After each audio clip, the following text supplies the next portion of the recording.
Halo teman-teman semua, selamat pagi, salam sehat untuk kita semua. Sebelum saya memperkenalkan diri saya ada sebuah pantun nih buat teman-teman. Pergi ke kebun bersama paman, di kebun mencari rambutan. Salam hormat aku ucapkan, bolehlah kita saling kenalan. Oke teman-teman, perkenalkan nama saya Elizabeth Naif. Saya mahasiswa Universitas Nusa Tenggara Kupang, jurusan akuntansi kelas 1A. Oke, selanjutnya saya akan menjawab soal UTS atau ujian tengah semester bahasa Indonesia. Langsung saja nih kita bahas pada soal nomor 1. Implementasi kedudukan bahasa-bahasa di Indonesia sama sekali tidak berurutan. Bahasa Indonesia yang pada kedudukannya berada paling pertama justru jarang diaktualisasikan. Realitanya, banyak generasi muda cenderung menggunakan bahasa asing dalam berkomunikasi resmi setiap kesempatannya. Misalnya, sorry, OTW, toilet, insecure, feeling, dan lain sebagainya. Pertanyaannya, jika Anda adalah generasi muda yang menjunjung tinggi bahasa negara dan nasional kita, solusi apa yang Anda tawarkan agar kedudukan bahasa-bahasa di Indonesia benar-benar diimplementasikan? Oke, jawaban yang pertama yaitu solusi yang paling tepat agar kedudukan bahasa-bahasa di Indonesia dapat diimplementasikan adalah yang pertama-tama, kita harus mengetahui bahwa kemerdekaan yang telah kita nikmati saat ini tidak mungkin diraih atau dicapai tanpa menggunakan bahasa Indonesia, dan kita sebagai warga negara Indonesia, terkhususnya generasi muda atau generasi bangsa, harus belajar untuk mencintai bahasa Indonesia beserta dengan mencintai kedudukan bahasa Indonesia.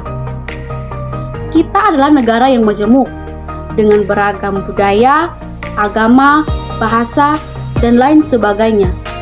Dan untuk mengimplementasikan bahasa Indonesia, maka solusi yang bisa kita gunakan yakni dengan cara selalu membiasakan diri untuk berbicara dalam bahasa Indonesia. Hal ini juga bisa diterapkan di sekolah-sekolah sebagai hal yang wajib bagi semua siswa atau mahasiswa. Oke, kita lanjut ke pertanyaan soal nomor 2, yaitu ragam bahasa merujuk pada konteks, yaitu Anda berbicara bersama siapa, di mana, kapan, dalam situasi apa, dan apa tujuan pembicaraannya. Dengan demikian, ragam bahasa bersifat fleksibel, namun tidak menutup kemungkinan bahwa masih ada kekeliruan dalam mengaktualisasikan ragam bahasa. Pertanyaannya, apa yang Anda lakukan jika Anda berada bersama lawan bicara yang keliru dalam menerapkan bahasa saat berkomunikasi dengan Anda? Jika pernyataan Anda ternyata direspon dengan dalam tanda kutip sok pintar, maka pembelaanmu yang tidak menyinggung perasaan lawan bicaramu adalah oke. Kita masuk pada jawaban nomor 2. Untuk tidak menyinggung perasaan lawan bicara kita, tentu kita harus pandai serta teliti dalam memilih kata yang hendak kita gunakan. Walaupun lawan baca kita merespon pembicaraan atau obrolan yang sedang dibicarakan dalam tanda kutip sok pintar, kita harus pandai dalam menyikapinya. Dan jika lawan baca kita keliru dalam menerapkan ragam bahasa saat berkomunikasi dengan kita, maka kita harus memberikan teguran, arahan, serta masukan yang baik dalam menerapkan ragam bahasa. Misalkan saja dengan terlebih dahulu kita sebagai pembicara berterima kasih kepada lawan bicara kita, dan kemudian sedikit mengujinya, dan setelah itu barulah kita memberikan pernyataan kita dengan kata yang sopan dan santun. Oke teman-teman, kita lanjut pada soal nomor 3. Kesalahan penulisan atau pengetikan dalam bahasa Indonesia tidak diterima sebagai bentuk kekeliruan, tetapi keterlaluan. Misalnya, Anda mengetik kata malam, tetapi yang Anda ketik adalah kata makam. Perbedaan satu huruf mengakibatkan terjadinya perbedaan makna dalam bahasa Indonesia. Perbedaan bentuk selalu berimplikasi pada perbedaan makna. Pertanyaannya adalah, apa yang akan Anda jelaskan jika Anda diberikan sebuah teks bacaan yang sebagian kata-katanya tidak diketik atau ditulis secara benar? Kemudian, apa yang Anda sarankan sebagai acuan kebenaran penulisan atau pengetikan setelahnya?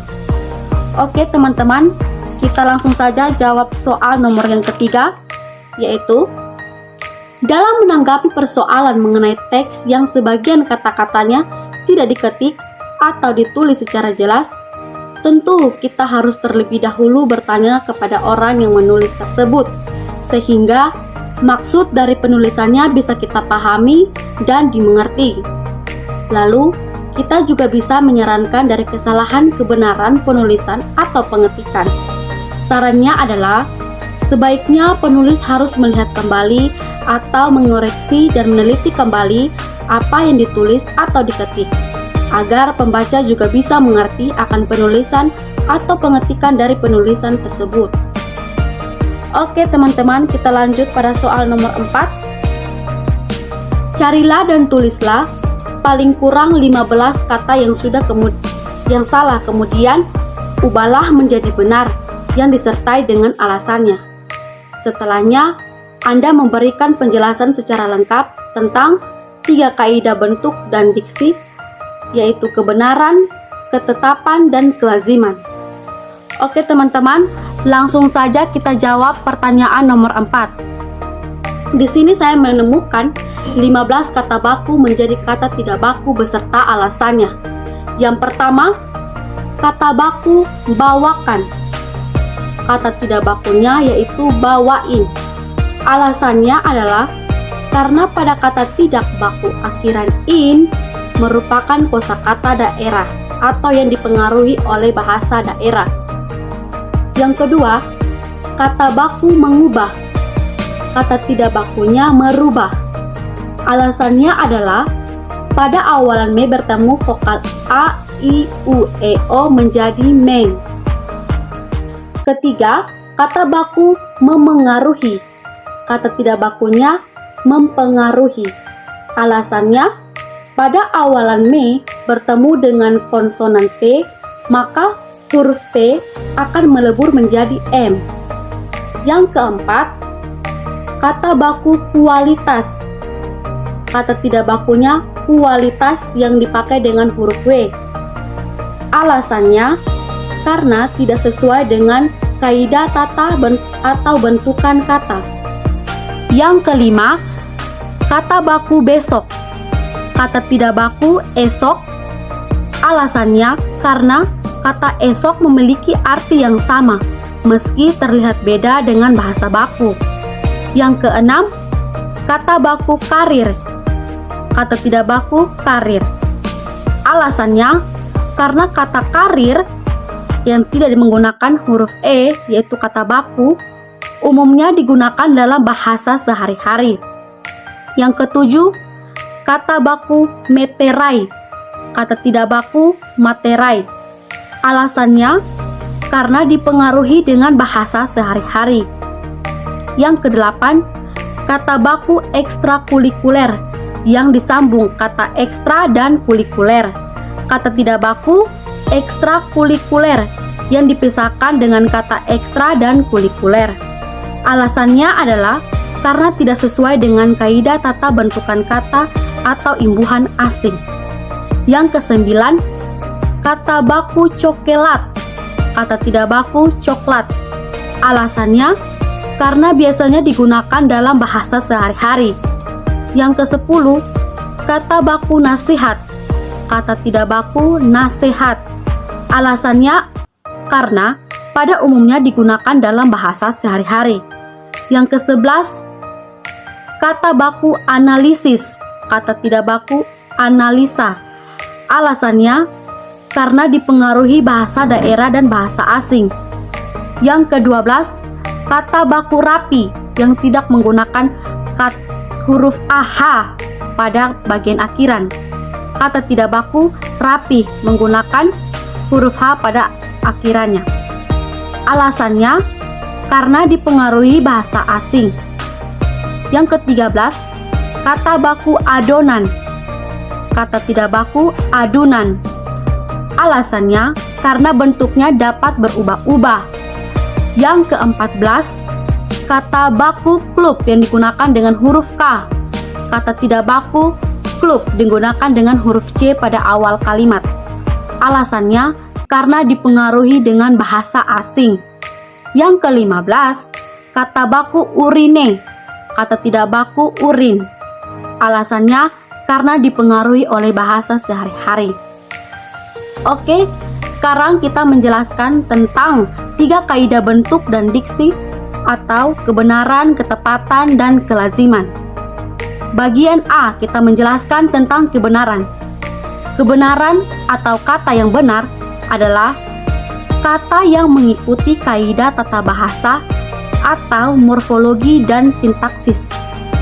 Yang dimaksud dengan morfologi adalah mempelajari struktur internal kata, yaitu seluk-beluk struktur kata dan perubahan golongan dari arti kata akibat perubahan struktur kata.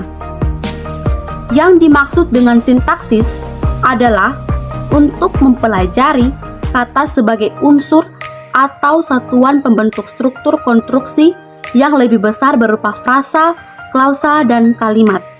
Contohnya, Bu Cantrika sudah mengetahui tentang berita itu. Contoh yang kedua, Bu Cantrika sudah tahu tentang berita itu. Oke, kita masuk pada penjelasannya bagian A. Pada pemilihan kata tentang, kata mengikuti tergolong verba transitif yang dapat diikuti secara langsung oleh objek atau berita itu.